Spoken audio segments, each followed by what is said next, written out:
আমার ভাইটা তো চলে গেছে, আর যারা থাকে তারা যারা প্রাণে বেঁচে থাকে তাদেরকে ছেড়ে দিক, তারা সুস্থ হয়ে গেলে তাদেরকে মা বাবার কাছে ছেড়ে দিক। টাকা পয়সার জন্য 10 মাস 1 বছর ধরে ওদেরকে না রাখবে না রিহ্যাব সেন্টার, ওদেরকে ছেড়ে দিক।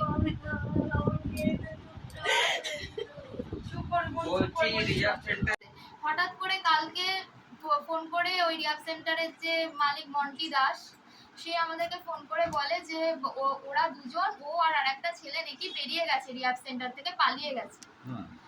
এবারে সেটা বলাতে এবার তারপর আমরা বললাম এরকম ভাবে পালা কি করে, রিহ্যাব সেন্টার থেকে এরকম ভাবে পালা কি করে। তারপরে পালিয়েছে বলে বলেছে 10:30 নাগাদ ফোন করে বলেছে আমাদের। 10:30 ফোন করেছে?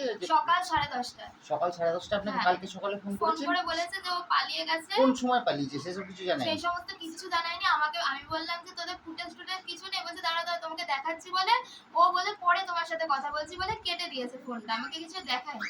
আমি তারপরে ওকে বারংবার ফোন করেছি, ফোন করে বলছি যে দেখ পুলিশে কি খবর দেবো বা কিছু করবো, বলছে না না আমাদের সোর্স আছে, আমরা করছি দেখছি, তোমরা ব্যস্ত হয়েও না, কোনো রকম ব্যস্ত হয়েও না। ও নেশা ভান করে আবার চলে আসবে, বলছি এটা কোনো কথা হলো? সেন্টার থেকে চলে গেল একটা ছেলে নেশা ভান করে। কতদিন রিহ্যাব সেন্টারে আপনারা? 3 মাস হয়ে গেছে। হ্যাঁ। আচ্ছা, কি নেশা করতো আপনার ভাই? ও ড্রাগস অ্যাডিক্টেড ছিল। আচ্ছা, আপনার ভাই কিছু জানিয়েছিল? ভাই হচ্ছে তারপরে যখন ও বেরিয়ে পালিয়ে নাকি বেরিয়ে এসেছে, 10:30টার সময় তো মন্টি ফোন করেছে। 12টা 12:30 নাগাদ আমার কাছে একটা ফোন আসে অন্য নাম। ও বলছে যে আমি পাশের আরেকজনের নাম্বার থেকে ফোন করছি দিদি, আমি ওখানে মানে আমি ওখানে খুব কষ্টে ছিলাম, 3 মাস 3 বছরের মতো ছিলাম বলে অনেক কথা আমাকে বলে। আমি বলি তুই বাড়িতে চলে আয়, বলছে না তুই বাড়িতে আসলে তো তোরা আবার দিয়ে দিবি আমাকে। ভাইয়ের সাথে কথা হয়? হ্যাঁ, না কথা হয় না, ওই দিনকে কালকে ফোন করেও বলেছে। ভাইয়ের সঙ্গেই হয় কথা? ভাই বলেছে ফোন করে। আচ্ছা, যে আমার 12টার সময় মন্টি তো ফোন করেছে সকালবেলা 10:30টার সময়, ভাই ফোন করেছে 12:30টার সময়, বললো যে আমি দীঘা যাচ্ছি, এখন দীঘার উদ্দেশ্যে বেরিয়ে যাচ্ছি, বাসে আছি, আমি পরের দিনকে সকালবেলা ঠিক চলে আসবো, চিন্তা করবি।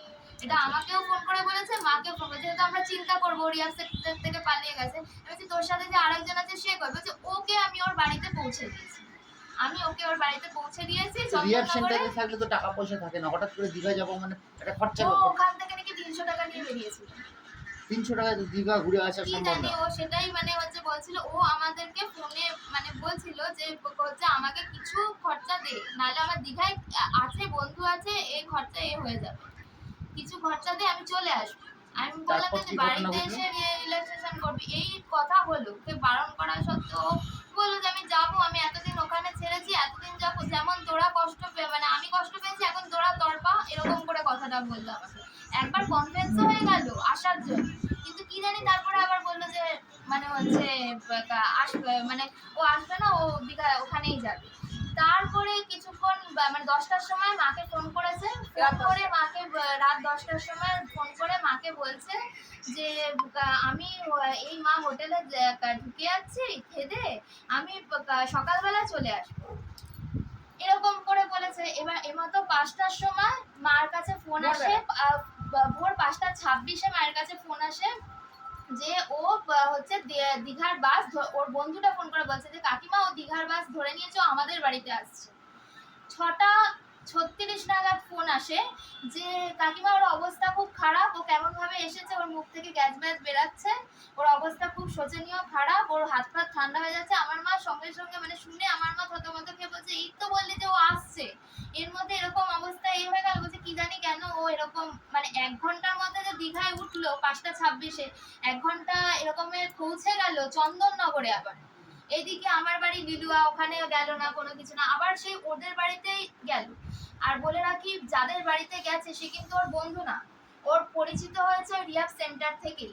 ওর এমন না যে ওর বন্ধু ওদের বাড়িতে। রিহ্যাব সেন্টারের বন্ধুত্ব? হ্যাঁ, রিহ্যাব সেন্টারে 3 মাসের বন্ধু। ও ওদের বাড়িতেই গেল, গিয়ে ওরকম অবস্থা হলো। আমরা তারপরে মা বললো যে ওকে যে তাড়াতাড়ি হাসপাতালে নিয়ে যাও। ওর পাশ থেকে ওর মা বলছে না না হাসপাতালে নিয়ে যাব কি করে, ও তো শক্ত হয়ে গেছে, ওকে টোটোতে তোলা যাবে না। মা তখন বলছে যে অ্যাম্বুলেন্স করে কিছু করে নিয়ে যা, আমরা এখান থেকে যাচ্ছি, আমরা যেতে যেতে ওকে নিয়ে যা হাসপাতালে।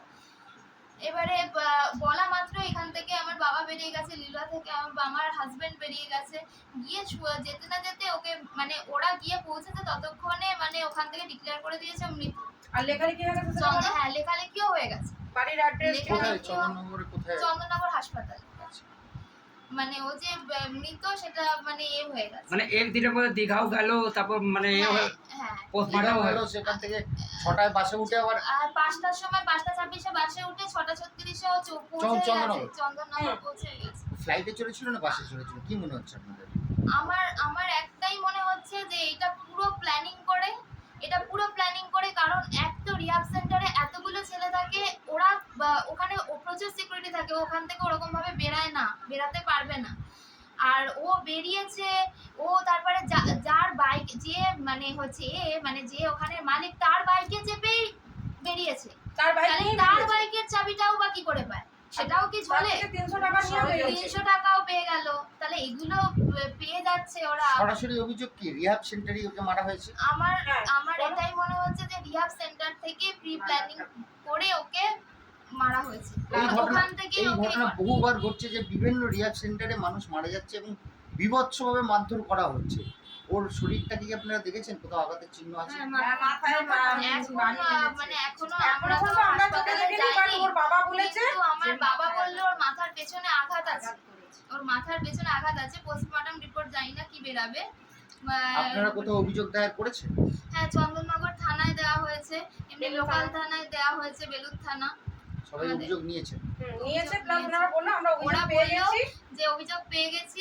বেলুর থানায় যখন গেলাম তখন বললো যে ওরা মানে ওরা জানতে পেরে গেছে, ওরা যা ডকুমেন্টস কি দেওয়ার দিয়ে দিয়েছে। বললো যে আমরা লোকাল থানায় মানে না করে ওখানে যে চন্দননগর থানা আর যে ডানকুনি যেখানে রিহাব সেন্টারটা ওই থানায় যে